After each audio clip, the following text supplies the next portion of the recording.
So now that I'm teaching them US history, I have three goals for them, measurable goals. One, that 100% of students demonstrate progress from the beginning to the end of the year. One of the biggest things that I did was start to collaborate early on with her in the planning. And so that led me to develop the goal of having 100% progress. I felt like between the planning, between knowing my students, and between the effort that both my students and I gave, there's no reason why I shouldn't have all my students demonstrating progress. The second goal that I came up with was I analyzed the social studies data from my district for the 8th grade test last year, and I analyzed it for my school. And so I believe only one school in my district achieved a passing rate of 52% of their students passing, which was the highest in my district for this test, U.S. history. My particular school came in fourth, and they received 40% mastery on this test. In order for my school to get out of school improvement, then we have to achieve 50% on this test. 50% of students have to pass this test in order for us to get out of school improvement because I came out of a low performing school. Therefore, my personal goal for my students is 55% pass the STAR test.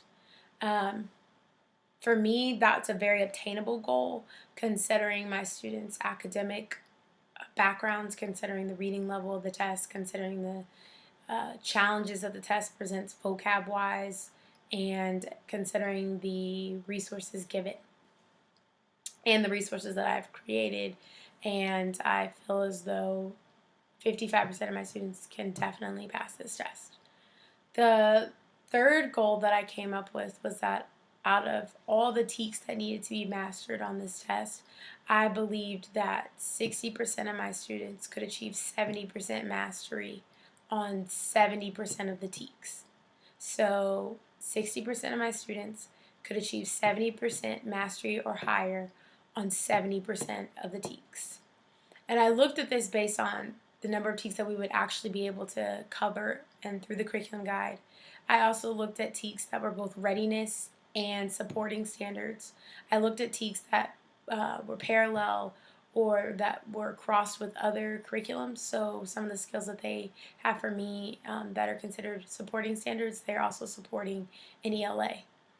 And so based on these things, that's how I developed my third and last measurable goal.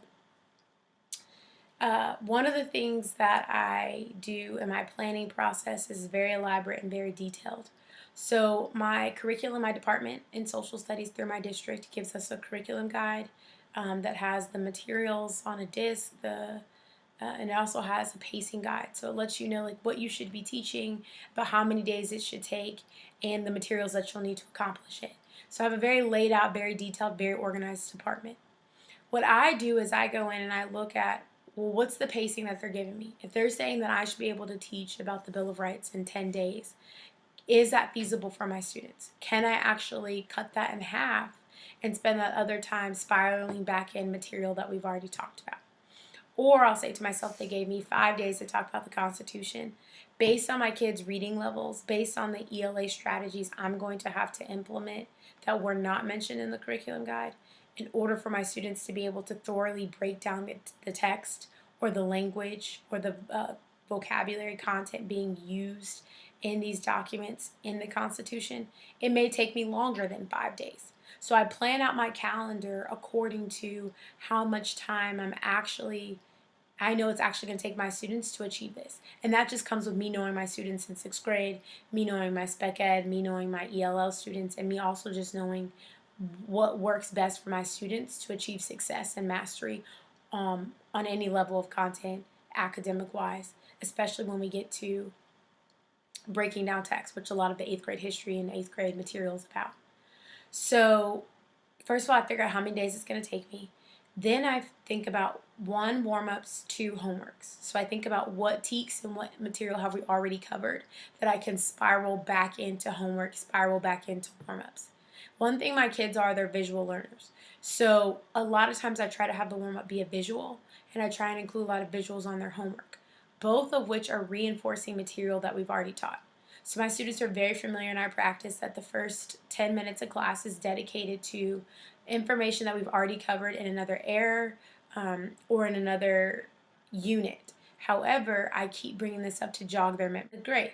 So I make sure that I spiral those things in and I plan them.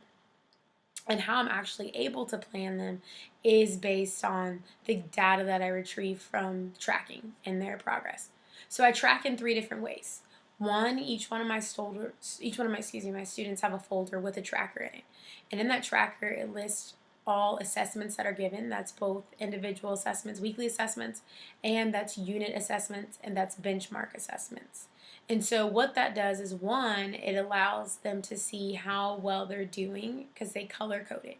So blue is like a 90 to 100, green is an 89 to an 80, and so on and so on. And so kids can actually see their progress based on the colors just as a visual for them. You know, for a student that was getting red a lot, and maybe in the beginning, and then they started coming to tutoring, and then they start seeing a lot of green and a lot of blue, it makes them very proud. And they're like, hey, Miss Howard, look at this, look at my progress, look at my progress. It also keeps that not only as a way of an encouragement, but it also lets them keep up with what their grade probably is in my class before I even have to tell them. So once again, it goes back to that idea of intrinsic motivation, something I've been building with them since last year. Um, and what we do, the second part of that is I have on the wall trackers, and students take a colored star that corresponds to the colors that we use to color code our grades on the tracker. So now they're not only able to see this in terms of their own individual work, but they're also able to see, well, hey, I got blue on this last week but this week I got a yellow. Like, what changed? And so it's also something for them visually keep looking back at as the progress of tracking.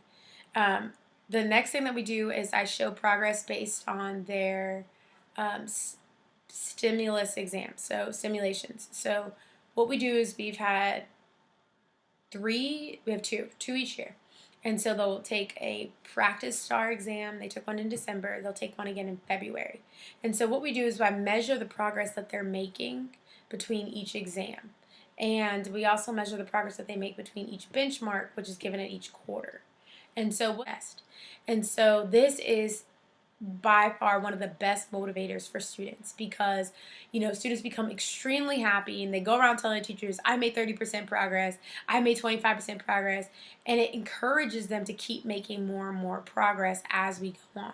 And so they have their tracker for what they get on their grades on each assessment, and then they have the progress measurement that they use. So it says, well, after they accomplish one test, then they'll say, okay, your goal from test 1 to test 2 for the unit was to achieve 20% progress. You actually exceeded this. Congratulations. And so it's like, okay, what do you want your next goal to be? And so it empowers students to take ownership over their learning, and it encourages them to continue to maintain progress class period. What TEKS are my students not mastering well enough? I go back and look at the lesson plan. How did I teach it? Which particular students weren't doing well? Was it my spec ed population that didn't do so well? Was it my ELL students? Which class period was it? Are there certain circumstances within that class period? Is this class period coming back from a lot of assemblies because they're first period? Or is it at the end of the day because it's seventh period? Maybe I need to get them kinesthetically moving around more than what they are in my first period class. So there's a lot of factors that go into and how I analyze the data that I receive. One of the major things that I do, though, is I take that, and that determines for the upcoming week what the warm-up and the homework will be. So if I saw how many of them have actually scored better, or how much progress has been made. And so that's another way that I take into account and analyze the progress and the information from the trackers. It also allows me to go in and I have tutorial plans for my students. And so based on what I'm seeing from their assessments, I get to go in and change and modify whatever tutorial individual plan I've created for that student. And then if it's just low overall, then I take half a day to do a reteach lesson, and I reteach it differently than how I did before, because obviously how I did before was not beneficial to their learning or to their success. One way that I ensure that my students' assessments are both rigorous and aligned to the goals and the plans that I have is when we talk about that stage of how do I plan out my planning process. And so in addition to, like I said before, going and looking through the time, how long it's going to take us, and then I look at homeworks and warm-ups to spiral back in lower TEKS from assessments in my planning process for the week. I also take a look at what level of um, rigor that my students need to accomplish to get this done. So, for instance, if the TEK is saying that students need to be able to identify grievances in the Declaration of Independence and how they're addressed in the Bill of Rights, that is rigorous in itself. However, what I can't do is I can't just give my students a translated version of the grievances and say, okay, like what this is really saying is da da da da da, go find the Bill of Rights, because it's too easy for them. And as stated before, this is a 12th grade reading level. So they're going to have the grievances written out for them in Old English as they did back during the colonial time period. So instead, what I have to do is I have to do the same thing. I have to give it to them in the regular text that it's given, presented to them as it would be on a STAR test. And then I have to teach my students, backwards plan on how to teach my students how to break down that text. And what that involves is me collaborating, once again, like I said, with the ELA strategies and embedding them in my curriculum. So what I do is another thing that I do to make sure that they're aligned to the goals and the plans that I have, the rigor, is I ask questions in a different way to derive at a different answer, to derive at the same answer. So, for instance, if I give my students a quote and I'm asking them, does this quote most likely identify with the beliefs of the Federalists? One other way that I challenge my student and make it rigorous is I may say, here's a topic, and the topic may be on how to, should we have a federal bank? Should we have a national bank? And then I'll say, write a statement or write an opinion that a Federalist may have about the national bank. And so, really, what that does is it takes away the ability for them to already use words that they already see to come up with a statement, but yet I still get to know, do they really understand the definition of a Federalist, of an Anti Federalist, of those beliefs? And can they come up with their own answer choice, their own quote, their own opinion on what either member of these organizations would say based on the information that I've given them, which is just the national bank. Currently, where we are, I have 40% of my students are on par or higher with where they should be in order to pass the STAR. So what that means is currently also have about 55% of students who are mastering 70% of the TEKS. So that's still something that I'm working towards to higher that goal. And that's something that comes in with tutoring. It also comes in with, once again, spiraling back in past TEKS and warm-ups and in homeworks. I have 88% of students demonstrating progress right now. So I still have about 12% that I'm working with, but 88% of my students are demonstrating progress, which is huge. So that means that we went back on their tracker, we looked at their first district benchmark to their second district benchmark, and we are looking at their first simulation exam, and we'll be looking at what TEKS were covered on that simulation exam, that they were covered in their district benchmarks and unit assessments, and did they demonstrate mastery at a higher level on this past exam than they had in the months before. And so when looking at that, that was about 88% of my students had been showing that progress was being made. So that was very, very, very encouraging.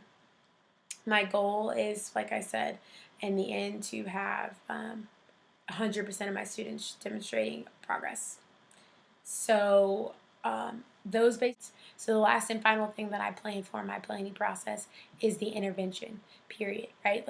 So I'll break them into groups according to what they need to work on. I'll have individual assignments for those groups, and then I'll be able to rotate groups and focus and hone in on exactly what TEKS they're not doing so well in. That way, they're not wasting their time on something that they're already mastering, and each student is getting the individualized curriculum intervention that they need at that time. I also ensure the backwards planning, so I always have my unit assessments first. And so I look and say, well, if this is the unit assessment, what weekly assessments do my students need to take that are going to build them up for the stamina and the rigor to accomplish success on their unit test?